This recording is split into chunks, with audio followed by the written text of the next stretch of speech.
Let's face it, the threat of hydrogen bomb warfare is the greatest danger our nation has ever known. Enemy jet bombers carrying nuclear weapons can sweep over a variety of routes and drop bombs on any important target in the United States. The threat of this destruction has affected our way of life in every city, town, and village from coast to coast. These are the signs of the time.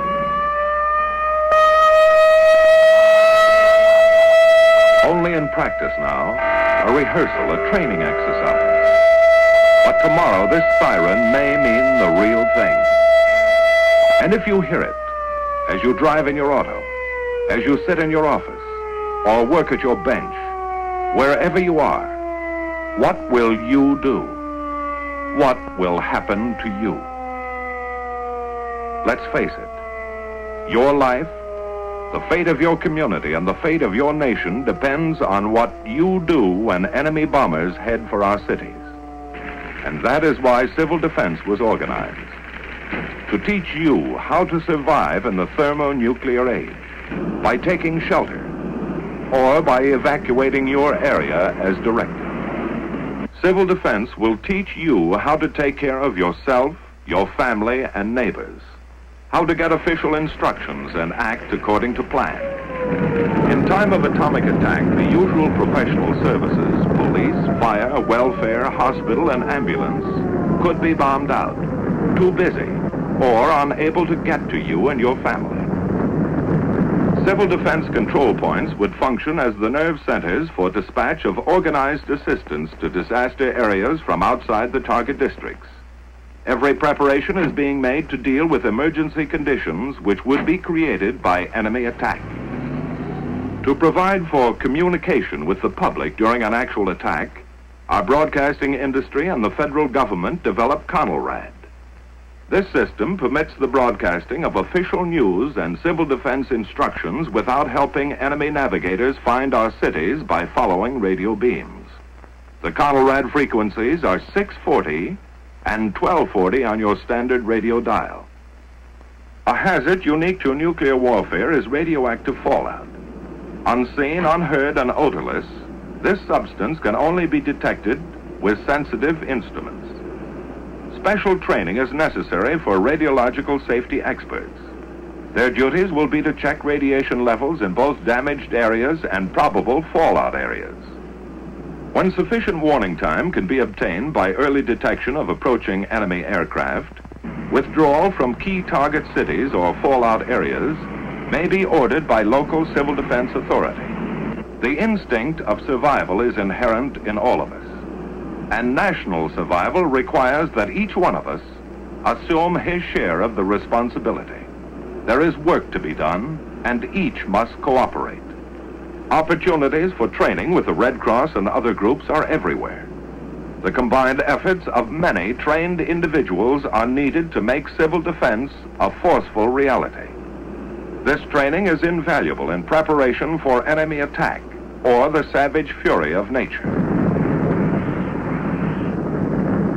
Experience in past disasters has proved the value of advanced training and the need for more stockpiling of emergency food supplies, medicines, and other critical items to care for the injured and homeless. However, it was the awesome power of atomic energy as demonstrated in wartime use that brought to sharp focus the new problems concerning human survival and the urgent need for a civil defense program based on facts about the atomic bomb. Opportunities to gain this information came with the study of structures in controlled atomic tests conducted at Eniwetok Atoll in the Central Pacific. The main objective of testing is weapons development to strengthen national security, but also included are scientific experiments for the Atomic Energy Commission, military projects for the Air Force, Army, and Navy, and defense tests for the Federal Civil Defense Administration, primarily concerned with the effects of nuclear weapons on cities, industries, and people. The tremendous effects of heat and blast on modern structures raise important questions concerning their durability and safety. Likewise, the amount of damage done to our industrial potential will have a serious effect upon our ability to recover from an atomic attack. Transportation facilities are vital to a modern city. The nation's lifeblood could be cut if its traffic arteries were severed.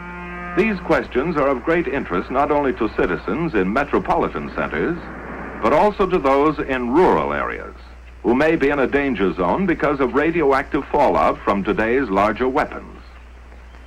We could get many of the answers to these questions by constructing a complete city at our Nevada proving ground and then exploding a nuclear bomb over it.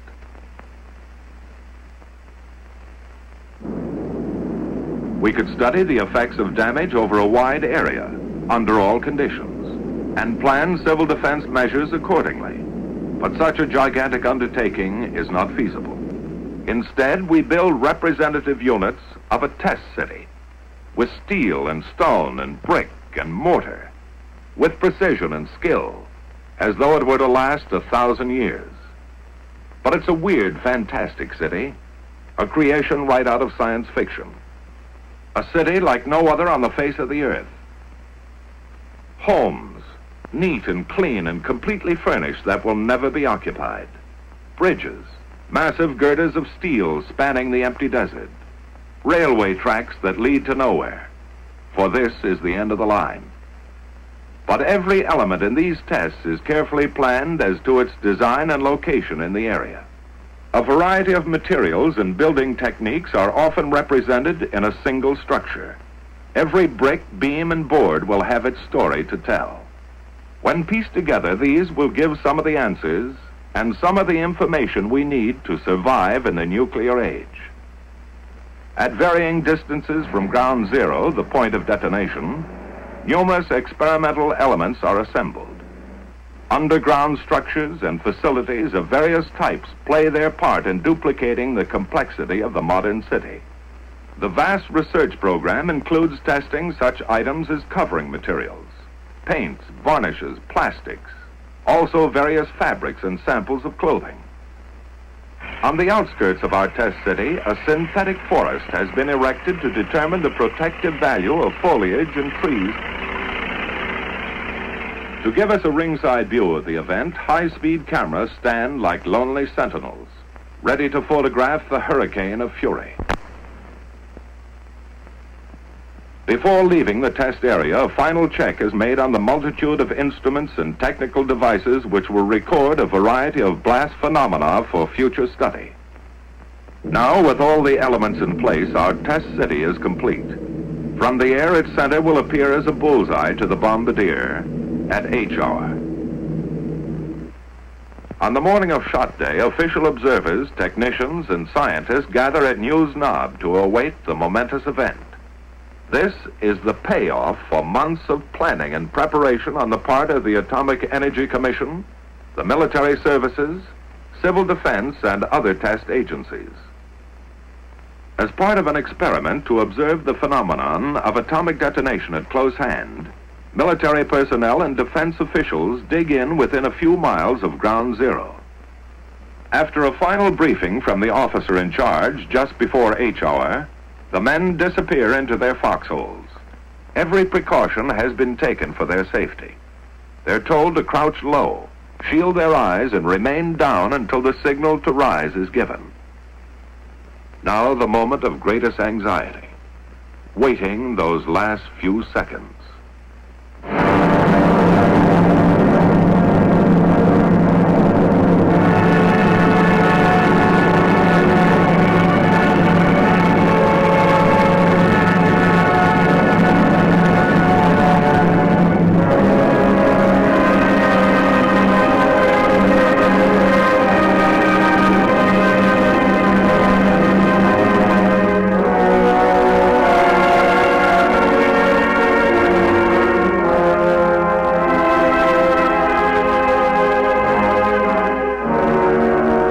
Later, the blast wave reaches the trenches.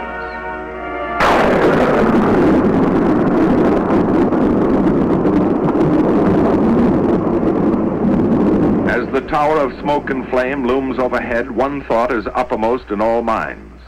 Now it's over. The fury of it had stunned some, but not one was injured. High above, the smoke ring puffed by atomic breath rises skyward, watched by the men who had faced it. A scouting party takes the first look at the scattered wreckage of the test city. The imprint left by the hurricane of fire and blast remains here for us to read and analyze. From studies of ruins and damage such as this, we get the hard-to-come-by knowledge that helps us form rules for survival in modern warfare. While only atomic bombs are tested in Nevada, the results can be scaled for the larger, far more powerful thermonuclear weapons. A hydrogen bomb will destroy a greater area than the atomic bomb and will release more dangerous radioactive materials. But the problems of rescue caused by blast and fire along the periphery of damage remain the same. In these fringe areas, civil defense training can save many lives, lessen damage from secondary fires, and help establish emergency facilities. Now in a helicopter, the radiological safety men measure the amount of radiation. When readings indicate safety for human beings, the troops are led in for a tour of the area. By double-checking with Geiger counters every inch of the route, men can now enter safely and confidently areas spotted with radiological contamination, an indication of the progress made in understanding atomic hazards. And thus, each test adds to our growing fund of knowledge. For it is only by investigating and experimenting that we get the facts to keep our military and civil defense program up to date and effective. Every bit of twisted steel makes its contribution. Blackened ruins and ashes of a structure add another chapter. The shattered wreckage of a dwelling offers an eloquent testimonial. Piece by piece, like the parts of a jigsaw puzzle, our story is assembled, analyzed, and evaluated. Then the survival facts are made available to you through your local civil defense program. In the thermonuclear age, civil defense, like military defense, must be flexible. It must develop and grow, even as the forces that threaten our existence. And so until men of goodwill have turned this awesome power to peaceful uses, let us recognize the threat to our way of life, the threat to our survival, and let's face it.